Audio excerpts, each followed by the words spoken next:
Hello, you've reached the first lesson of the second module. Well done! In today's lesson you will learn the crucial difference between price and value. We touched upon this briefly in earlier lessons, but since exploiting differences between price and value is the cornerstone of value investing, it is worth exploring in more detail. Also, we'll cover 3 types of value and how to differentiate between them. Let's go! The title of this lesson is based on a passage from Warren Buffett's letters to his shareholders in 2008. Price is what you pay, value is what you get. This is the most concise, clear way I ever heard someone explain this concept. Think about it. If a brick is normally priced at $1 and is priced at $1.20 the next day, what does this say about the quality of the brick? That's right, absolutely nothing. The brick is still exactly the same as the day before. All that has changed is the amount of money you have to pay for it. In other words, you still get the same value, a brick, for a higher price. Price is what you pay, value is what you get. There are 3 types of value though: relative value, absolute value, and perceived value. Let's quickly look at them individually, because it is important to understand the differences. Relative value shows you what something is worth compared to something else. For example, what a product or company is worth compared to its competitors. So if a certain type of brick costs $2 in store A and the same type of brick costs $4 in store B, the bricks in store A are relatively cheap. They offer a higher relative value because you get more bricks per dollar you spend compared to the bricks in store B. For companies trading on the stock market, the same logic applies. If 2 companies operate in the same market, let's say they both sell stringless guitars, we can compare them to see which company is cheap relative to its competitor, just as in the example with the bricks. However, it is very important to realize that if a company is cheap relative to its competitors in the same industry, this does not automatically mean that they are trading at an attractive price. Imagine that the bricks in our example are really worth only $1. In this case, store A offers better value for money, but their bricks are still way overpriced. So one expensive thing might be slightly cheaper than another expensive thing, but in the end they are both expensive, and value investors don't want expensive, they like cheap stuff. Therefore it is crucial to look at the absolute value rather than relative value. Absolute value is what something is worth based on its intrinsic features. For example, what an entire company is realistically worth based on how the company performs and all the things it owns, like buildings, machines, and cash. In Lesson 8 we will describe several methods to estimate the absolute value of a company, but for now it is sufficient to understand that absolute value shows what a company is realistically worth based on what it owns and how it performs, while relative value only indicates whether one company is cheaper or more expensive than another company, without saying anything about whether these companies are cheap or expensive in their own right. For value investors, relative value is important, but not by comparing 2 or more companies, but by comparing the stock price of a company relative to the absolute value of that same company. This is the only way to determine whether a company is cheap or expensive. A company is cheap or undervalued when the stock price is lower than the absolute value of the underlying company. On the other hand, a company is expensive or overvalued when the stock price is higher than the absolute value of the underlying company. Now, the final type of value is perceived value. This is a dangerous one. Perceived value is the value which people assign to something in their minds. It is intangible. This perceived value can be completely unrelated to the absolute value we just discussed. Take for example a perfume bottle.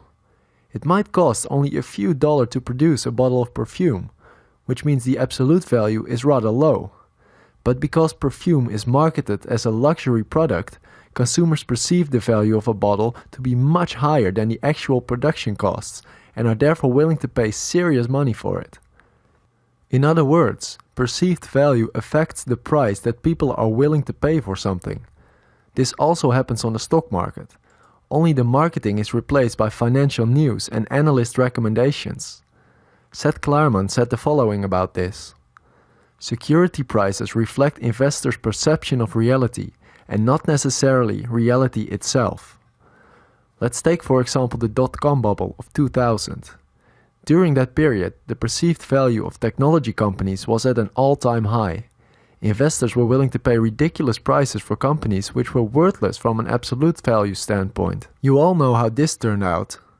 The stock market crashed once investors started realizing that their investments were based on hype, hope, and a whole lot of nothing. A disciplined focus on absolute value is ultimately the only protection against situations like these. To solidify your understanding about the difference between price and value, let me give you one more quick example. Let's say you want to sell your couch on eBay, because you are planning to buy a new one. You set a price, and if someone offers you that price, the buyer will receive your couch. Simple. However, it does not matter if you ask $100 or $1,000 for it. The couch remains exactly the same. If you convince people it is a rare designer couch, you would increase the perceived value. But again, the couch remains exactly the same, no matter what price you ask for it. On the stock market, the same applies. No matter what the price of a stock is, the underlying company remains the same. So focus on the value of the company, not on its stock price. Price only matters relative to the value of the company. It should be clear by now that price and value are different and are often unrelated to each other. However, this only applies in the short run.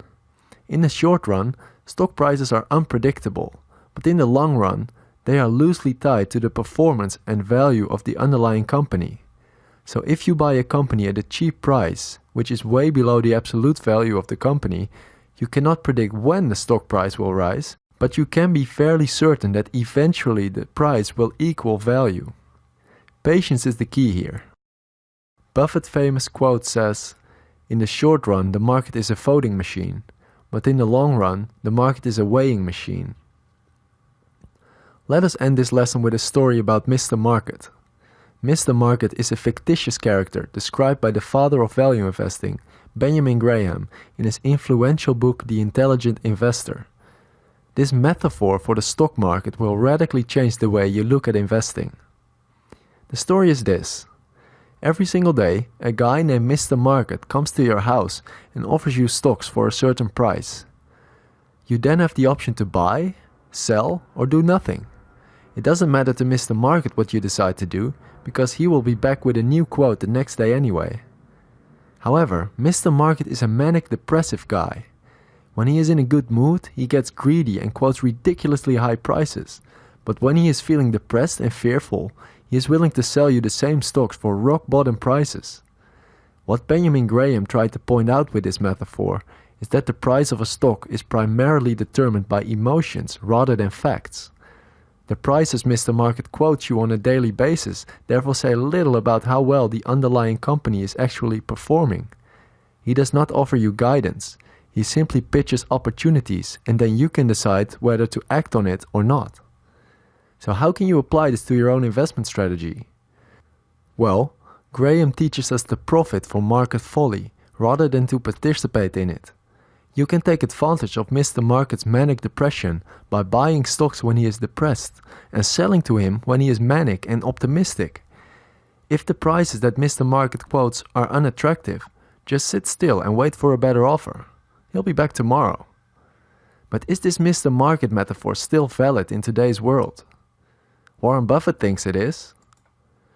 Ben's Mr. Market allegory may seem out of date in today's investment world, in which most professionals and academicians talk of efficient markets, dynamic hedging, and betas. Their interest in such matters is understandable, since techniques shrouded in mystery clearly have value to the purveyor of investment advice. After all, what witch doctor has ever achieved fame and fortune by simply advising, "Take 2 aspirins"? So, to summarize, price is what you pay, value is what you get. There are 3 types of value: relative, absolute, and perceived value.